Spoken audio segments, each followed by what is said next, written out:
This video is sponsored by Z2U.com, who offer heavily discounted COD points. If that sounds interesting to you, why don't you head over to Z2U.com today? Now, Ashika Island and Resurgence are quite rightfully incredibly popular right now on Warzone 2, but the only real drawback to Ashika Island is the visibility, and the fact that it's just kind of dull and drab. Now obviously the map is designed like that, especially with the fog, you're not meant to see that easily at long distances. That being said, we can change some of our settings in the graphics to make Ashika Island look a lot better, and in doing so it's gonna pop that little bit more, and you're gonna be able to see players a lot easier too. And we're gonna start with on-demand texture streaming. Now generally when playing Warzone, I recommend turning this off just because I want a better connection rather than the game to look that tiny bit better. But on Ashika Island, I actually recommend switching this on. Being able to have those high quality textures on the map really does make it look better, and you can see people much easier. This isn't necessarily the case on Al Mazrah, so if you are playing on there, you might want to switch it off, and if you don't have a great connection, you may want to leave this off anyway.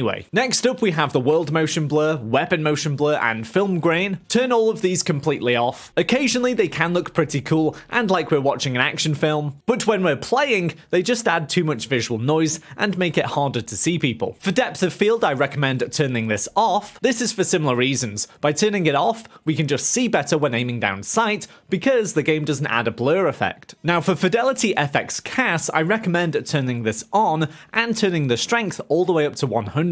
This is actually a great setting because you can enhance the sharpness without lowering the performance and frame rates when you're playing. And by having those sharper images, it means we can see enemies better, particularly when they're up against a backdrop of a similar colour. So obviously on Ashika Island, that's super important because those greys and duller colours can all wash into one. 120Hz refresh rate, obviously turn that on if you do have the option. This gives you 120 frames per second, but only if your system can handle it and you've got a monitor to run it on. Field of view is a little subjective, but I do recommend using 120. This is particularly useful on Ashika Island, since a lot of your engagements with enemies are going to be at those closer to medium ranges. So there's a higher chance if your FOV is too low that you are going to miss people, and that basically means death. Then for additional settings on this, I recommend using affected as your ADS field of view. This just ensures that your field of view setting remains the same when you're actually aiming down sights. Then for weapon field of view, put it on wide, because then your weapon appears smaller and you can see more of the environment on your screen. Then we come down to camera movements, put this on least. This again just reduces the visual noise. Then for brightness, I actually recommend turning this right up to 70 or even higher. For Al Mazrah, the brightness really didn't matter too much. It's nice and bright,